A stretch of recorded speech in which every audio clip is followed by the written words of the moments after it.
Okay, let's dive right into this. Welcome to today's Explainer. I'm absolutely thrilled you're here, because today we are tackling a topic that honestly tends to stir up a lot of intense emotions and wild headlines. Yep, we're talking about Bitcoin. But look, we are going to look at it a bit differently today. I'm not here to give you some investment pitch, and I'm definitely not here to tell you it's the end of money as we know it. Instead, we're going to treat Bitcoin like a fascinating technological and economic puzzle. We're going to solve it together, step by step, mapping out exactly what it is, where it came from, and why it actually matters to you. To do that, we have a really clear 5-step roadmap for our explainer. We'll start with its origins in Born from the Bailouts. Then we'll demystify the tech in The Unhackable Ledger, move right into hard money economics, objectively look at the fierce debates in Critics and Competition, and finally explore its ultimate test in The Survival Superpower. So Section 1, Born from the Bailouts. I want you to picture the year 2008. The financial system was completely imploding, right? Lehman Brothers collapses, millions of people are losing their homes, and yet Wall Street receives a massive $700 billion bailout. As you can imagine, the public was furious. Trust in banks and faith in governments were just burning fast. It was an environment absolutely ripe for rebellion. But that rebellion didn't arrive with protest signs, it actually arrived as a PDF. On October 31, 2008, an anonymous figure, or maybe a group, we still don't know, named Satoshi Nakamoto published a white paper asking a really simple question.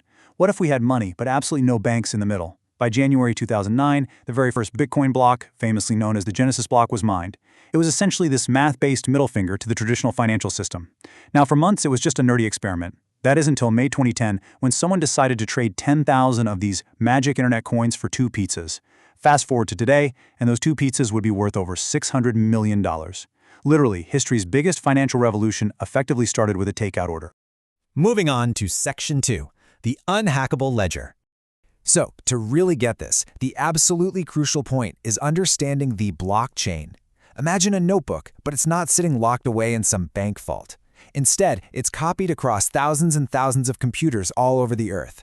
If someone tries to cheat, say they try to tear a page out of their copy or write in fake money, 10,000 other computers instantly compare it to their own notes and basically call you a liar.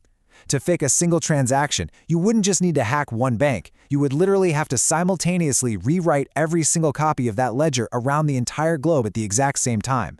It's math and code acting as the ultimate decentralized referee. But you might be wondering, who actually updates this notebook? Well, that's where miners come in, and this brilliantly illustrates the whole concept of proof of work.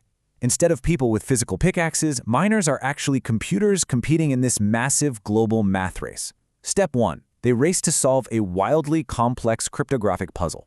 Step 2. The winner proves they've burned real-world electricity and computing power to find that solution. And Step 3. The winner gets the privilege of adding the next block of transactions to the ledger. And as a reward, they earn newly created Bitcoin. It is a completely self-sustaining system that secures the network without needing any central authority pulling the strings. Section 3, Hard Money Economics.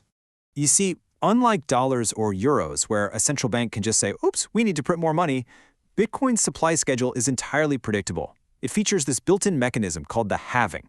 Every 4 years, the reward that those miners get for solving a block is literally cut in half. It started out at 50 Bitcoin per block back in 2009, dropped to 25 in 2012, 12.5 in 2016, and it just continues to shrink.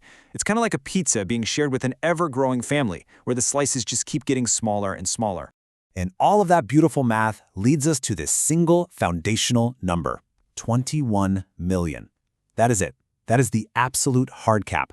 There will never, ever be more than 21 million Bitcoins in existence, with the very last fraction of a coin scheduled to be mined around the year 2140. There's no central bank, there's no money printer, it is just a strict, unbreakable mathematical limit. Let's just compare this to our current system for a second. Between 2020 and 2022, the US added 40% of all dollars ever printed to the supply. Think about that.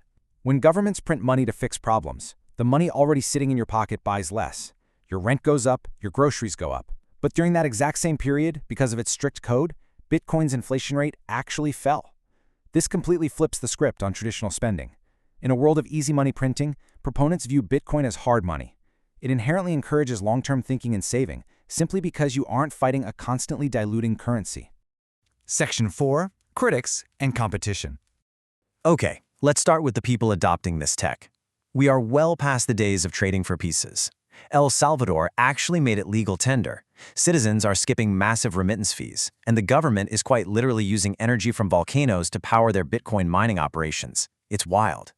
In countries like Nigeria and Argentina, people are using it as a vital lifeline to escape crushing local inflation and safely move money across borders. And it's not just everyday individuals. Wall Street giants like BlackRock and Fidelity, and companies like Tesla are adding it to their balance sheets. A lot of executives are calling it digital gold because it's scarce and durable, but with the added bonus that you can carry $10 million in your head just by memorizing a 12-word password. Today, there's a global base of over 300 million crypto users. But, and this is a massive but, not everyone is a believer. For every proponent treating it like digital gold, there is a titan of traditional finance yelling that it's a total fraud. Take this perspective from legendary investors Warren Buffett and the late Charlie Munger. They point out, factually, that Bitcoin is an unproductive asset. It doesn't grow crops like a farm, it doesn't generate rent like an apartment building, it just sits there. Munger famously, and very bluntly, likened it to trading turds. You also have prominent bank CEOs calling it a fraud or referring to it as nothing more than a pet rock. So, who is actually right here? Well, objectively, neither side is entirely wrong. They're just measuring Bitcoin's utility using completely different historical standards. The critics are absolutely right that it doesn't produce dividends or cash flow. They are judging it like a traditional company. But the proponents aren't trying to build a company, they view it as an emergent, decentralized asset. They argue it's an entirely new form of digital property that you hold to preserve wealth, much like physical gold, but custom-built for the internet age. Section 5. The Survival Superpower. Now here is one of the most popular fears you'll hear when talking about this. What if the ghost in the machine comes back?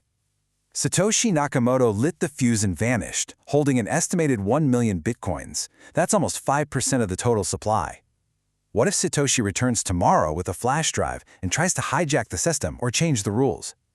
Wouldn't we all just be screwed? The short answer is nope. And this brilliantly illustrates the sheer power of decentralization. Bitcoin's code is entirely open source. If someone wants to change the rules, it requires global consensus from thousands of independent miners, developers, and node operators. Even if Satoshi Nakamoto rose from the shadows and demanded a change, they simply could not alter the code alone. The network is quite literally bigger than its creator. But what about external threats? Two really massive ones always come up. Can future quantum supercomputers crack the underlying cryptography? Or, perhaps more practically, can powerful governments just outlaw it and shut the whole thing down? The reality of how the network reacts to these threats is honestly fascinating.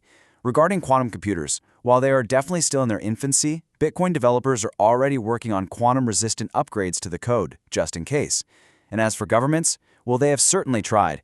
When China, which at the time housed a massive portion of the world's miners, outright banned mining, the network didn't die. The miners literally packed up their gear, shrugged, and relocated globally. The network just kept ticking. You see, people often criticize Bitcoin for being slow or simple compared to newer tech. But actually, scratch that. It is slow on purpose. It is simple on purpose. That simplicity is exactly what makes it secure and incredibly hard for any single nation to kill. Which brings us to our final thought for this explainer. Through global banking crises, fierce criticisms from billionaires, state-sponsored bans, and absolutely wild price swings, it is still here. So I want to leave you with this question to reflect on.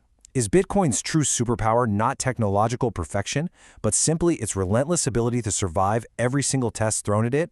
Maybe endurance is the whole point. Thanks for joining me today as we unpack this incredible system. Keep learning, and I will see you on the next explainer.